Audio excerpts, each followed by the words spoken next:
So we have some artifacts that you guys can all check out after the program.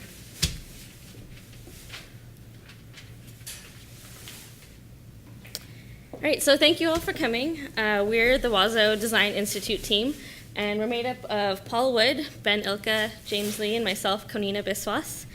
And so let's just get started. Okay. WAZO in Swahili is the name for idea. And this idea started a year ago when Paul was conducting research in Kayafungo, Kenya, and found that there were issues relating to health-related problems due to foot injuries. And at the same time, we realized that there was a thriving craft community and creative and motivated youth, but that they were without opportunities for social and economic growth. So back in March, we proposed the development of the WAZO Design Institute, which would provide a program that would teach design and business thinking while providing seed capital and tools to develop products which would generate income or services to these skilled yet underprivileged communities. So after talking with local physicians, artisans, and trade students, we identified shoes as a strong point for a design opportunity, which could utilize local talent and it could prevent health problems. We also realized that this could create job opportunities. Through the beginning months, we found that WAZO is essentially a process. It's a process that's about connecting 3 different kinds of people. One group being design teams, which facilitate the creative process by linking university designers and local youth. The second group is small businesses, which were local artisans who could provide value by sharing their skills and expertise in their craft and help us build a network within the community. And lastly, we're connecting stakeholders such as government ministries who can provide loans and community opportunities and training. As creative facilitators, we developed a 5-step design process which we felt could be adapted by local youth. However, once we were actually on the ground in Kayafungo, we found that what we thought was a 5-step process was actually more of a 10-step process. And I'm going to let Paul explain what that process is.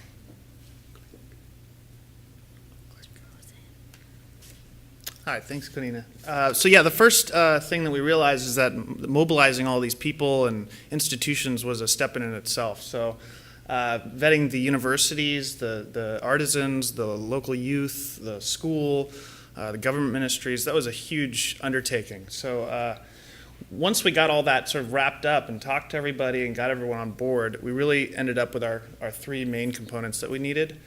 One of them being the design team, which was 12 youths that were selected from the Polytechnic School, and 1 teacher from the school too that wanted to come in as a mentor. The other one was a small business owner named Chris Capoto, an artisan and master shoemaker kind of on the outskirts of the village we were in, who was on board, and we're lucky to have him. And local institutions like the Polytechnic School and the local government ministries who supported us so much. So after we got all those people together, we started in on sort of the design process, and we told them, look, this is all about sort of shoes right now, but in the future, we want to teach you how to come up with your own topics so that you can go, but we're using shoes as a tool to teach design here. So really we broke that into 2 things. If you can think of something that's important to you, something about social aspects in your community like education, agriculture, something like that, and link that with something that's interesting to you, that might be dancing or farming or carpentry, that'll be really the driver for like getting this thing off and running. If you put those 2 together, you can start to come up with some interesting topics. So when we worked with these students on developing this, in the next slide, there's something of interest to them was farming. A lot of these young people grew up in subsistence farming communities, and food security is something really important to that community because right now they're in a drought, there's a lot of problems there. So we put those 2 things together, well, we could start to come up with ideas about efficient farming tools for digging or greenhouse technologies or any other sort of entry point to the design process. The next thing that we did was build teams, because these were a lot of people that we connected but didn't really know each other very well. So we did that in a lot of different ways. One was gameplay. So we introduced rubber horseshoes, which if you haven't heard of it is a really fun game, and got them into different teams and they played against each other. Another one was group activities where they all sort of had to work together to accomplish a particular task. Another was presentation. So as we go through the steps of the design process, we had them break into 2 different teams, split the group in half, and they had to present the design process to the other half of the group. So they really, got it in them. The last was skills pairing. So our local artisan was able to come with his local expertise and tell us, well, who's the most motivated? Who has the best skills? Who should be in a group together? So he would pair people up in groups that he thought were the strongest and then have them compete against each other so they would be more productive. Next, we went into the observation phase. So look, now you have a topic of interest that you'd like to explore. Well, how do you explore that further? And so one simple thing is we'll make a list of questions. If you want to go out in your community and ask local artisans or schools or whatever about what you're doing, make a list so you're ready. Another thing, our slide's a little weird here, but look for shoes. If you're looking at shoes, go out in your community. What's out there already? Tire shoes, other shoes in your community. Another thing we did is we went on field trips. So we took them on a field study to 2 craft and cultural centers nearby. And these are Shanzu, a transitional workshop for disabled women, and Bombalulu Workshop, which is another major craft hub near there that develops soft goods and jewelry and other kinds of crafts for export. So we wanted to have them see their own local community at work doing this kind of stuff. And 3 is brainstorming. This is probably very familiar to all of us, but it really actually worked pretty well there. It's just about putting all your ideas on the table, making them visual, and have everybody crowd around so everyone can see, well, what is he thinking? And now that made me think of something else. So taking those ideas and then putting them up on the wall and grouping them in a particular way, see what's relevant, see what we seem to be most interested in. So at that point, we had an idea of where, what are the ideas that we're most interested in, and then we kind of got to this point where, okay, we had a roadblock where these students needed some extra skill building to help them progress and help them visualize their ideas a little bit further. So I'm going to, this is the time actually that Ben came into Kenya, and let him talk a little bit about how we move forward to the end of the process there. Thanks, Paul. So, we came in, we had an idea that what they were going to make or what they wanted to make, but there were some basic skills they just hadn't used, which one was sketching. And any of the artists out there, that whether you're using clay or a pencil or, whatever, you start with a fundamental sketch, and then you build from that. And if we would have given them the opportunity, they would have just gone right to the leather and made shoes. So we wanted them to start and build a foundation. So we worked on sketching in small groups, sketching each other, shoes, things they'd find out in nature. So the next thing we did was move on to some prototyping. We let them use some paper, and these are a last, which is a little fake foot that you make a shoe around. And that got them working with like a physical shape. So it's kind of the next step up from the sketching from pencil. And then we worked on some textile skills. And this is when Chris came in, because neither Paul nor I really know how to build a shoe. And this is where they learned how to work directly with sewing machines, which are a lot harder to use than they look, and also had what kind of stitching you'd use for soft material versus tire tread. So the next part of our system was choosing and grouping, and we had come up with what they wanted the shoe to be like. They had all these ideas they had put on the wall, but now we had them vote on the most desirable shoe for the situation. And for them, they voted up affordable was very important, local materials, and that it was protective. And that translated, into Kaifungo as protective being a covered shoe, because they predominantly wear open-toed sandals and have a lot of foot injuries from that. A tire shoe, which is local material, and that was just very easily, accessible. And then also affordable, they wanted it to be for students, and so they were students, so they were, obviously aiming for something for themselves and for that market. So.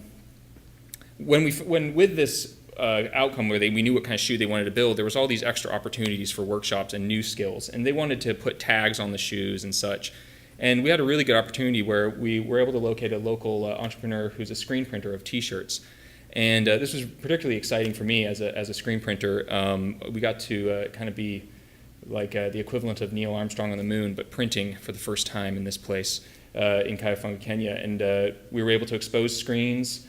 And here we are printing, and this guy Joseph led the class, with some help from me. But here we are printing T-shirts, and here's some of the T-shirts. And we use these T-shirts as promotional material, some branding, some caused the group to kind of bond. And also we gave them out to people who were, kind of helped us along the way, and all the students obviously got some.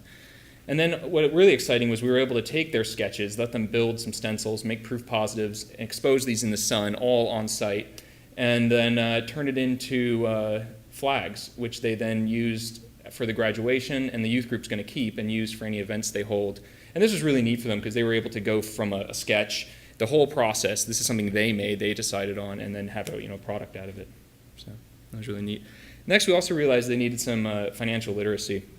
And Mike from Equity Bank came in and gave 3 sessions of, literally how to balance your books. What's the difference between loss versus profit?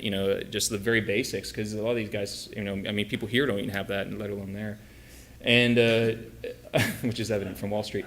And they all got certified in financial literacy. And this was really key, because this like kind of vets them when they go to look for a loan. Like, these banks know that they have this certificate that says they've gone through this class, and so it's a really good opportunity for them, and they all attended it, and they all got certified.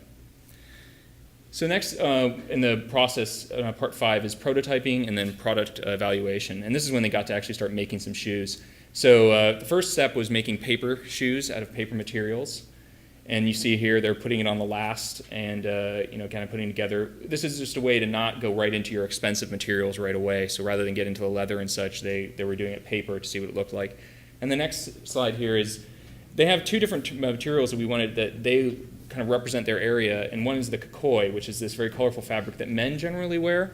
It's a kind of very soft cotton. And then also the kanga, which is what women tend to wear. And you can see it on the inside of the shoe. And what we were doing is letting them take these materials and mix and match them. There's canvas on the outside, and kind of just stylize what they wanted to do. And on the bottom there, you can see the process for putting the tire tread on. You would take a big hunk of it, stick the shoe onto it, and then trim around to get the exact shape. So that's just kind of a cool shot of what the process is. And so here's one of the finished shoes, or prototype shoes. You can see the different stitching. They mixed the kanga and the kikoi, doing some fun stuff with that. And then here's some prototypes also. You can see a slightly different style. And what they then did was look at all these shoes they had made and kind of see where they wanted to head. And when heading that direction, they were able to find some neat innovations. One thing they wanted to do is that this kanga material and kikoi material is very soft. And so it was really the durability of it and the protection aspects of it were going to be lost. So we were initially putting a thin piece of leather between the shoes. And to do that, we were adhesing the leather with glue that came from America and is expensive, and they don't have there. This was a problem because we didn't know how this was going to be sustainable. Chris Capote realized that the same material that is used to stiffen up a collar could be used in this application too, and they can iron it on, not using glue. So here they are ironing to stiffen up the shoes, and they put that between 2 pieces of kikoi or kanga, and it makes the shoe that much more durable and gives it a little bit more protection while still keeping it soft. So here's the final shoe. This is one of the more bright ones. You can see some of the innovations they came up with. They put an elastic band right where that kind of a pressure point on the shoe would be, because it was tearing in some of the prototypes, and they kind of thought, what can we do? They also went with a little subtler stitching, which is kind of reflecting the style they wanted, in that shoe. There's some more shots of the final products. And so one of the big benefits of having these kids together is they formed a youth group. And for that youth group, we needed to have elections. We initially were going to have them form the leaders of this group at the beginning. And we were realizing that these kids did not know each other when they came in. We kind of assumed they did, but they didn't. And so how are you going to vote to who's going to lead you when you don't know each other? And so basically by the end, they had made friends. They knew who was good at what, who was responsible with money, who was a good leader. And they were able to vote on a chairman, a secretary, and a treasurer to kind of lead the group forward. They also came up with a charter and a constitution that would kind of talk about how profits would be divided, when the next election would be, how someone could be voted out, how someone can come in to the youth group. So this is a really good way for them to bond, and it kind of holds the little program together for them. So we went in with some preconceived ideas and came out with some completely different successful outcomes. And right now, James is going to give us an outline of what happened there. Cool, thanks, Ben. So we just want to share with you a few things that came out of this project that really illustrate the success of WAZO as we see. So first, through WAZO, all 12 of our students completed the workshop, which was pretty intense and laborious, but I think they walked out with a strong sense of achievement and ownership. And by being certified through the Equity Bank, not only can they open up bank accounts now, but they have better access to future funding, as Ben mentioned earlier. through the Ministry of Youth, which is a government entity that provides funding and training and finance and marketing to registered youth groups, which our students have formed through WAZO.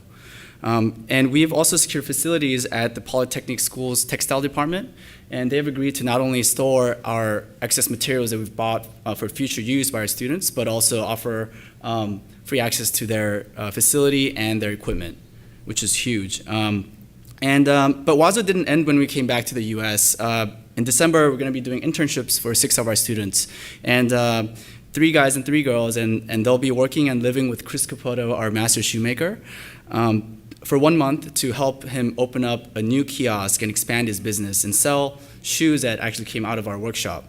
And Chris was so impressed with the amount of potential and talent he saw in these students that he actually came to us and offered to give additional training for free, as well as lodging and job opportunities. And we think that this is what's making our efforts sustainable. And also we have MCDF, our local nonprofit organization partner, who will continue to act as a facilitator and liaison between all these different stakeholders and be really the face of WAZO out in Kenya. So looking forward, how can we expand on this idea that is WAZO? Well, we can work with organizations like EPC, which is Export Production Council. It's based in Kenya. And what they do is they bolster craft and cultural centers throughout Kenya and help people, will provide resources to enable people to make goods that are marketable to the rest of the world. So, what this means, like working with these initiatives could mean for us, having workshops at a larger scale, maybe partnering up with more universities out there as well as local artisans, and getting more students involved here too, like a lot of the design-minded people like here at CCA, to really combine the design centers with cultural craft centers, and to help local businesses expand to broader markets. So our original plan back in March when we presented this idea was to make thousands of pairs of shoes. Obviously, that's not what we did. What we ended up with instead was a more sustainable approach to entrepreneurship. And that means, providing in-depth training and continuous opportunities through resources like materials and funds. We said that WAZO is not about giving shoes away. It's not even about making shoes. WAZO is about fostering community-based problem-solving sustainably. And we think that we stay true to this mission by building a strong localized network, training programs, and accessible resources for future endeavors. So we just want to thank CCA, Center for Art and Public Life, and all those who made this possible for us. It's been great, and especially the ones that supported us through donations. So if you want to learn more about our project, please visit our website. See the address on the screen. Thank you.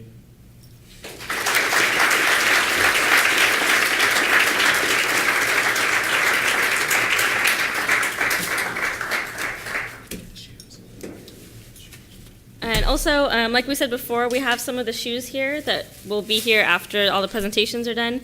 And we also have some copies of the booklet that we made up of what we left with the students there that talks about the whole process that we covered in our presentation.